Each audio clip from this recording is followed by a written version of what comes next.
Hello everyone, welcome to our YouTube channel.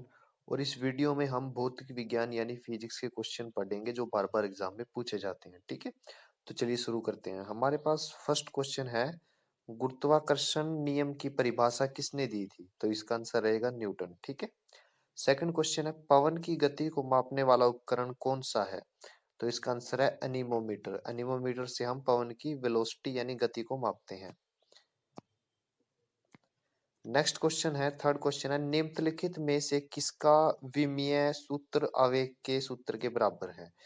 तो हमारा answer रहेगा संवेग।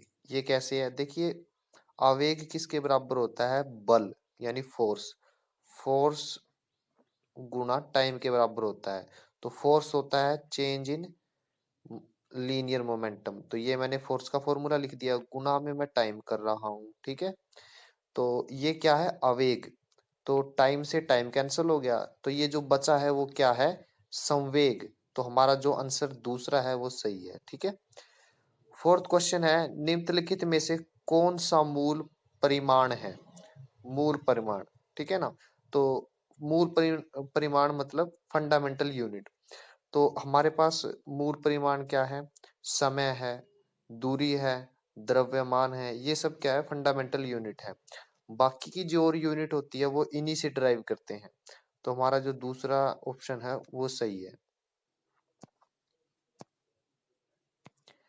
पांचवा क्वेश्चन करते हैं, कोई भी नाव डूब जाएगी यदि वह पानी हटाती है। तो इसका आंसर रहेगा अपने भार के बराबर। देखिए, नाव की जो बनावट होती है वो इस तरह से होती है कि वो अपने भार से ज्यादा पानी दूर फेंकती है। और जो कि उसने अपने भार से ज्यादा पानी दूर फेंका है, तो वो वाटर क्या करेगा? नाव पे ज्यादा फोर्स लगाएगा, बल लगाएगा, जिससे नाव क्या करती है? तैरती है। लेकिन अगर नाव अपने भार के बराबर पानी को हटाए तो नाव पानी में डूब जाएगी। छठा क्वेश्चन करते हैं, रॉकेट को अंतरिक्ष में छोड़ने के लिए कितने न्यूनतम पलायन वेग की आवश्यकता होती है? देखिए, इसको हम एस्केप वेलोसिटी भी बोलते हैं, और ये होती है 11.2। ठीक है ना। ऑप्शन में 11.2 तो नहीं है। ऑप्शन में तीसरा ऑप्शन है 11 किलोमीटर पर सेकंड।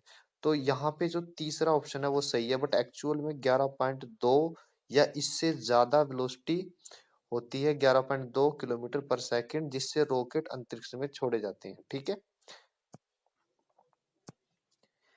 नेक्स्ट क्वेश्चन करते हैं, लैंप की बत्ती में तेल ऊपर चढ़ता है क्योंकि? अब लैंप की बत्ती में तेल ऊपर इसलिए चढ़ता है केशिकीय क्रिया के द्वारा, मतलब कैपिलरी राइज भी बोलते हैं इसको।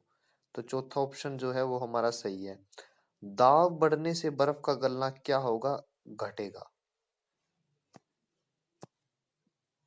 नौवां क्वेश्चन है, पिकोमीटर नामक उपकरण किस का प्रयोग किसे मापने के लिए किया जाता है? तो हम इसका उपयोग डेंसिटी मापने के लिए करते हैं। तो ऑप्शन जो पहला है वो सही आंसर है। तेल की बूंद पानी पर फैल जाती है क्योंकि? अब जब कोई चीज फैलती है या फिर कोई पर्टिकुलर ड्रॉप की शेप लेती है, ये डिपेंड करता है उसकी सरफेस टेंशन पे। सरफेस टेंशन होती है पृष्ठ तनाव। तो जो तेल की बूंद है वो पानी पर फैल इसलिए जाती है क्योंकि तेल का जो पृष्ठ तनाव है, सरफेस टेंशन है, वो पानी से बहुत कम होता है। तो ऑप्शन जो चौथा है वो सही आंसर है। नेक्स्ट क्वेश्चन करते हैं, पानी की सतह पर हल्के रखी गई एक लोहे की सुई उस पर क्यों तैरती रहती है? तो इसका कारण रहेगा सरफेस टेंशन, मतलब उसके पृष्ठीय तनाव के कारण। तो तीसरा जो ऑप्शन है वो हमारा सही आंसर है। जब एक धातु की अंगूठी या छल्ले को गर्म किया जाता है तो उसके छिद्र का क्या होता है? देखिए, जब किसी धातु को गर्म करते हैं तो वो फैलना शुरू करती है। तो इससे क्या होगा? अंगूठी को अगर हम गर्म करेंगे तो वो फैलेगी, तो उसके अंदर का जो छिद्र है, जो होल है, वो भी फैलना शुरू करेगा। तो जो ऑप्शन पहला है वह फैलता है, ये हमारा सही आंसर है। 13वां क्वेश्चन है, शीशे के एक टुकड़े सहित बर्फ का एक ब्लॉक खंड पानी में तैरता है। यदि बर्फ पिघलती है तो पानी का स्तर क्या रहेगा? देखिए, पानी का स्तर ना तो घटेगा ना बढ़ेगा, पानी का स्तर उतना ही रहता है। ठीक है। नेक्स्ट क्वेश्चन है, किसी रेलवे प्लेटफॉर्म पर खड़ा व्यक्ति आती और जाती हुई रेलगाड़ी की सीटी की आवाज सुनता है। उसे सीटी की आवाज कैसी सुनाई देगी? तो आप जब कभी रेलवे स्टेशन पे गए हो तो आपने नोटिस किया होगा कि अगर ट्रेन आपकी तरफ आ रही है तो आपको उसकी आवाज तेज सुनाई देती है। इसे डोपलर इफेक्ट बोलते हैं। तो जो ऑप्शन तीसरा है कि रेलगाड़ी के आने पर ऊंची आवाज सुनाई देती है, ये हमारा आंसर है।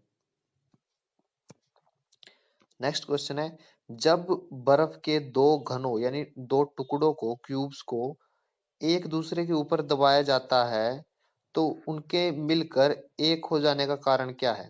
देखिए, जब बर्फ के दो टुकड़े हैं जो सेम मटेरियल से बने हुए हैं, वाटर से, ठीक है, जब वे एक दूसरे के कांटेक्ट में आते हैं, जब हम उनको प्रेस करते हैं तो वो इसलिए जुड़ जाते हैं क्योंकि उनके बीच कोहेसिव फोर्स यानी सहसंयोजक आकर्षण होता है।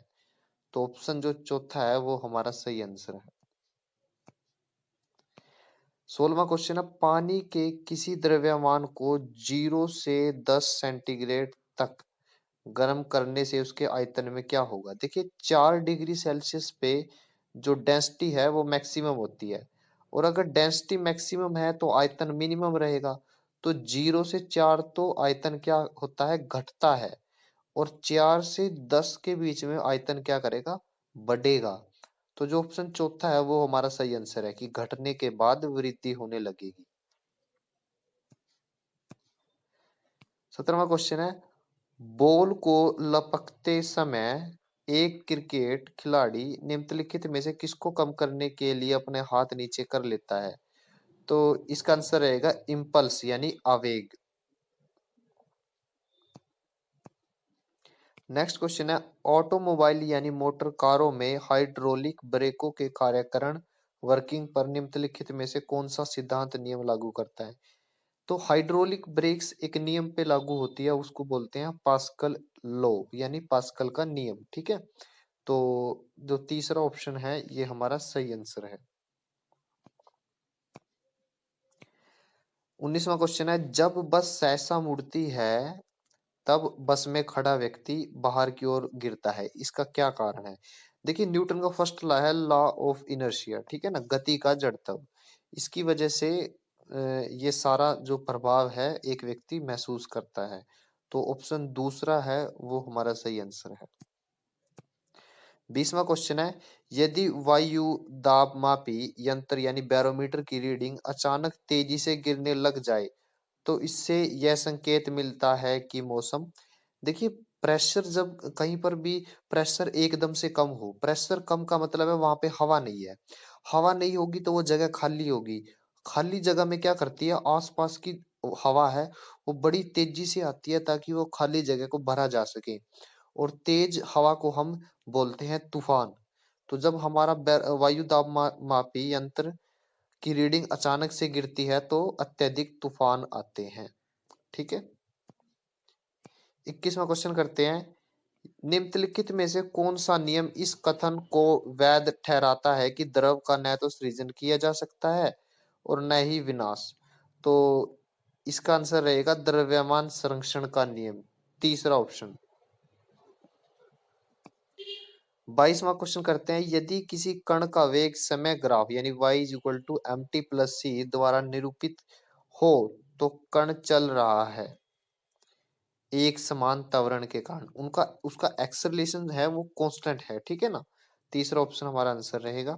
नेक्स्ट क्वेश्चन करते हैं, हाइड्रोजन का गुब्बारा ऊपर की ओर मंडराता रहता है। देखिए, हाइड्रोजन जो है हमारी जो एयर से हल्की होती है, ठीक है ना। तो क्या रहेगा, गुब्बारे का वजन जो है उसके द्वारा विस्थापित वायु के वजन से कम होता है। अब गुब्बारा जो होता है साइज में बड़ा रहेगा, उसके अंदर हाइड्रोजन गैस भरी हुई है, ठीक है ना।